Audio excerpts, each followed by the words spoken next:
Life is hard in the galaxy. If you don't happen to be a well-to-do businessman or a politician, then you will most likely find life in the galaxy far, far away to be filled with constant battle. But as with all things, the difficulty of one's existence heavily depends on the planet and the era in which you were born. But trust us when we say that any time and any place would be far better than the ancient Sith Empire during the golden age of the Sith. This period that lasted roughly 300 years, from 5300 BBY to 5000 BBY, was ushered in by the Dark Lord of that era, Marka Ragnos. The ancient Sith were wealthy and prosperous, but the very structure of their society meant that comforts and safety were a luxury even the elite sometimes could not afford. No matter if it was Korriban, Ziost, or one of the many other sacred worlds of the Sith Empire, life as a part of their society just plainly sucked. So using what little we know about their day-to-day existence, we are going to paint a picture of what life was like for each one of the castes in the ancient Sith Empire. All of that and more happens right here in the archives, so if you're not subscribed yet, consider joining us so that you too may be informed on how to build your life in each era of a galaxy far, far away. It's time once again to open the holocrons, my friends and acolytes, so let's begin. We're going to start with the very top of the caste system, the Lords of the Sith. The ones in charge of it all with legions of servants at their beck and call. One might think that life was pretty good for those who sat on top of the literal societal pyramid. Those who were strong in the Force and had climbed their way to the top, whether being a part of the Dark Council or otherwise. They lived in luxurious castles and grand palaces. Most of them were stewards of entire worlds. They were answerable only to the Dark Lord, of course. In this era, that was the mighty Marka Ragnos. But still, they were the sort of owners of their respective worlds, and they would establish their fortress and bases of operations there.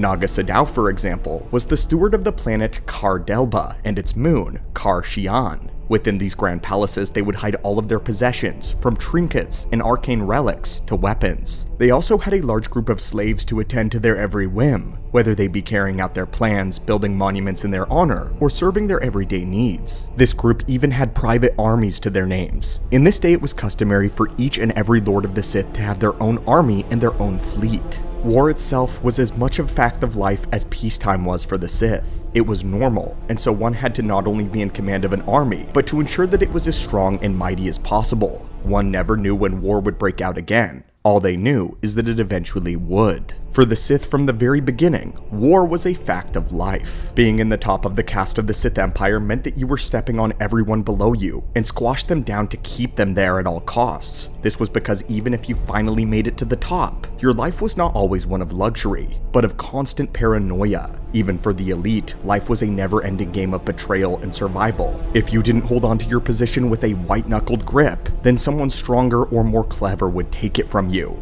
It wasn't enough for them to keep it for themselves. If they were to do that, then the other Lords of the Sith would perceive them as weak. One had to always be on the move, always undermining, always plotting, because they knew that as much as they were scheming to take power from other Dark Lords, their peers were doing the exact same thing against them. They had to constantly be vigilant, checking every sip of wine for poison, making sure no traps existed in their ships, ensuring all of their trusted servants were loyal. The Lords of the Sith were perpetually under threat of having everything taken from them by their colleagues, or assassination from their rivals and apprentices. Every single day was a test of strength or cunning. Failure meant death, or worse, humiliation. For a Sith Lord, death was more honorable than besmirchment. For if one were allowed to escape with their lives, that means that they had become a slave to their rival, or they would be thrown down the societal ladder. And once a Sith Lord was humiliated, it was nigh impossible for them to climb back up that ladder. This is all especially true if a Sith Lord is challenged to a ritual known as a Kagath. Sometime back we made an entire video about the Kagath ritual, but to put it shortly, a Kagath was a formal challenge one Sith Lord would issue to another, where they put everything on the line, their resources, their titles, and most importantly, their honor.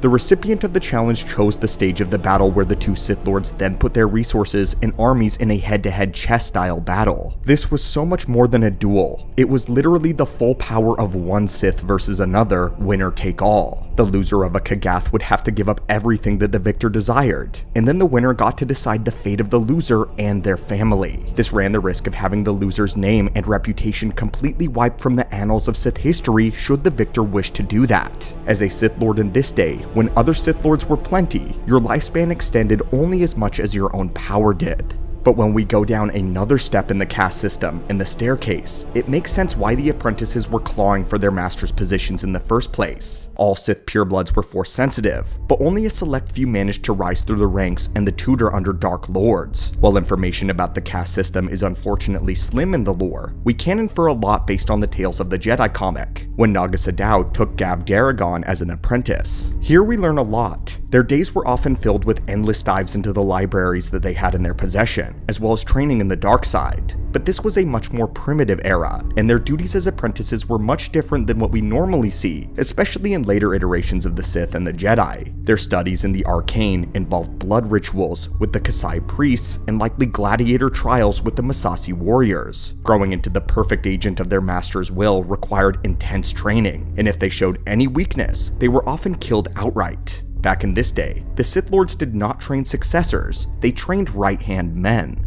Those that were allowed to peer into the knowledge of the ancient Sith were always meant to be second to their masters, and that would be their lot in life until they managed to undercut or assassinate them, taking for themselves all that their master had deprived of them. If you were a Sith apprentice of the ancient era, you still had no freedom, even if you had a little more privilege than most other beings in the society. Being able to actually exercise that authority could only come at your master's behest though. They may not have been outright slaves, but chains of a different sort still existed. Chains of expectation and demand, and if they failed to meet any of those demands, then they were punished severely. Many of them even became the next victim of their master's rituals. Beneath those that actually ruled as lords, or were apprenticed to them, were the Casai priests. From what we can gather, this unironically may be the best, or at least the safest place in all of Sith society in the Golden Era. As their name suggests, the Casai were priests to the gods of the Sith pantheon. They were the ones who served all those grand temples that we see being built, and often resided inside of them. It was their prerogative to be the spiritual leaders of their Sith people, and to indoctrinate them in the ways that they must live under the sight of their cruel gods.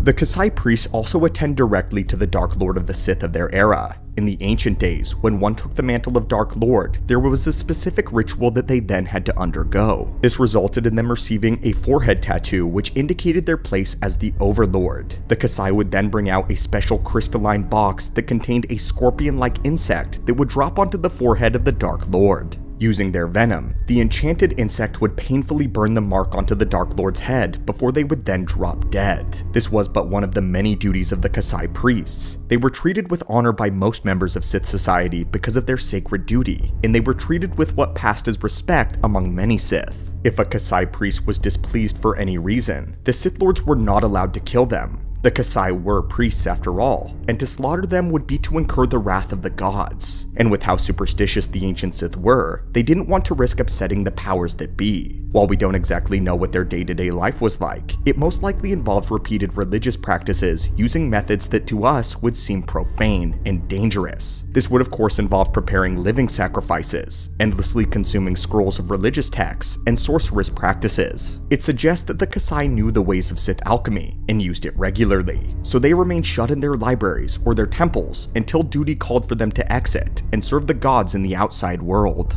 They likely also spent deep time in meditation, looking to divine future events at the request of other Sith. All in all, it was the priests who had the most favorable life of the entire system. Nothing flashy, but safety and security and all the wealth that one could want in the ancient Sith Empire. Below them would be the Builder caste, known as the Zuggurat. We also assume that the normal people of society are ranked around this level as well, although we don't have a lot of text to tell us what the average Joe of the Sith Empire was like. But if we had to place them somewhere, it would be here. This will all become more clear in a moment. Anyway, the Zuguruk were the architects and the builders. They designed the temples, tombs, and palaces of the Dark Lords and their gods. They were skilled craftsmen, which saw them constantly at work. Being a part of this caste meant that you were generally looked on favorably, but that only extended to how much work you could accomplish. The Sith Lords only saw things in terms of most grand scales possible, so they expected projects to be big, extravagant, and worthy of their vanity. If you weren't able to reach those monstrous expectations, then you might be the next of the Casai sacrifices. Like we mentioned earlier, it's difficult to find mentions of everyday middle-class people in the Sith documents. Most written lore is reserved for the exploits of the most famous Sith Lords, and all of the wars that occurred during these eras. Many of the caste systems that mention the Zurguruk, the Casai, and the Masasi, all of whom have very specific places or jobs in the Empire. For everyday citizens though, unfortunately, Sith history is silent. This is likely because none of the ancient Sith archivists saw the everyday man as anything to look up to or even mention, and while they made up a lot of the society, they were unimportant to the overall narrative. We do know that they exist because of paintings, depictions, and stories, but their own exploits aside from what the Dark Lords did, have all been sort of swept to the wayside. However, their lives were just as perilous as any of the others. You had to work and struggle to survive, because evolution through strife was the only way that the Sith operated. Most normal people wouldn't have to face whatever environmental hazards their respective planet threw at them on a daily basis, but the Sith would.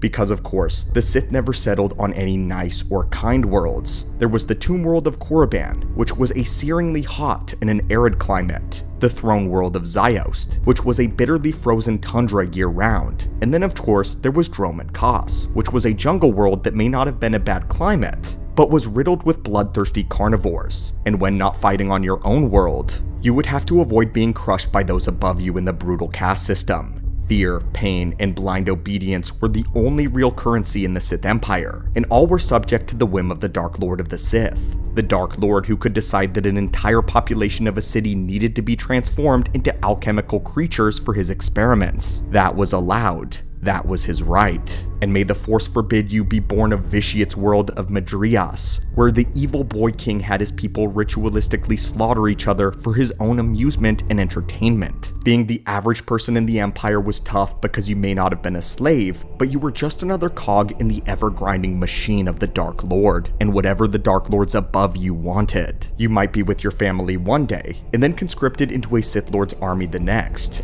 There were the elite within normal society, but that was usually only if the family was born into exceptional potential or wealth. And even they were reminded that their wealth was nothing in the face of the Lords of the Sith's power. And all of this was assuming that it happened to be peacetime.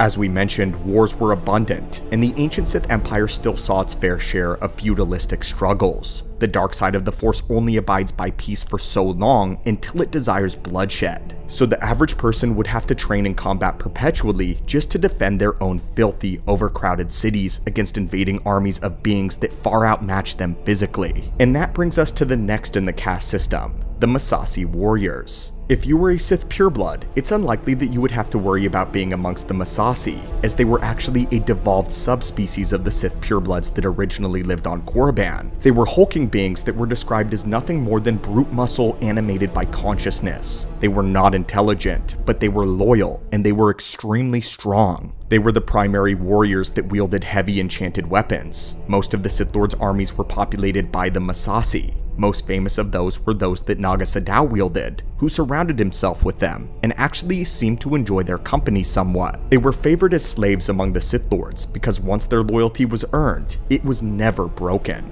The Masasi worshipped the Sith Lords as their gods, and would not deviate their fanatic loyalty for anyone else. This made them extremely valuable, but also expendable. For the average people defending their homes and land, or having to go to war on behalf of other Sith Lords, the Masasi are your biggest problems by far. Because unless one has actual training in the dark arts, which many of this era did not, the Masasi absolutely crushed average Sith Lords. And now, we have reached the absolute lowest and the worst place in Sith society, the slave caste. Slaves were scornfully referred to as the Garutha. They weren't just Sith purebloods, and while Sith people could be reduced to the place of slavery, the Garutha were a multicultural caste filled with any and all conquered species. While in the latter days of the Empire it was possible, although difficult, to climb your way out of the slavery system, that chance did not exist in the ancient Golden Empire. Slaves were stepped on by anyone slightly above them, which in this case was everyone, because all the Sith wanted was a taste of what it meant to be powerful. Slaves were treated as less than worthless, born into a system with zero rights to their names. They were used for almost any purpose, be that as laborers, warriors, or living meat for rituals and sacrifices. All of their jobs were completely thankless, and the only hope a Sith slave had was getting a quick and a merciful death whenever the time came. Slavery in the galaxy is brutal no matter where it is, but in the Sith Empire, it was different. Being as superstitious as they were, if any sacrifices had to be made, the Garutha were the ones thrown at the problem. In fact, in Tales of the Jedi Golden Age of the Sith number 2, we see exactly what happens to some of the slaves during Marka Ragnos' funeral. In the funerals of high-ranking Sith, hapless slaves are chosen to be entombed deep within the sarcophagus. They are sealed inside of the Grand Tomb and left to die in darkness, a final sacrifice to the deceased Dark Lord. And that was a society that believed that only the strong should rule. They lived every day by the principle of struggle, survival, and domination. So you can only imagine what life was like for those at the very bottom of the totem pole, the ones who were utterly powerless, and they're therefore completely hopeless. Being born into the Sith Empire meant that you either clawed your way to power through pain and treachery, or you were crushed by someone else. Even if you were lucky enough to be born as a pureblood, that usually only meant that your death would come in a gold-trimmed coffin. Even during the golden age of Ragnos' rule, when people had plenty to eat and lived in grand cities, that was little comfort when everything could be taken from you in the blink of an eye. None of what we mentioned today even covers many of the natural threats, or the micro-treacheries each person with each caste would face. Everyone would try to step on one another, even if it meant ascending an inch within this society. So it wasn't just the Sith Lords having to look over their shoulder. But what do you think, my friends? Would you have the grit to survive in the golden age of the Sith? Let's make this interesting. You have to survive a year as a member of Sith society without dying or giving up, at the end of which you will receive a big payout in our world. The caste you choose will determine how much you get. So if you choose to be a Sith Lord, you would get $75,000. A Casai priest would grant you $50,000 because it's viewed as easier. A Zaguruk builder or an average person will give you $1 million. But if you were to survive a year as a Sith Lord as a slave, you will receive $5 million. Which one would you choose, and what's your survival plan? Let us know in the comments down below. And until next time, may the Force be with you, and have an amazing day.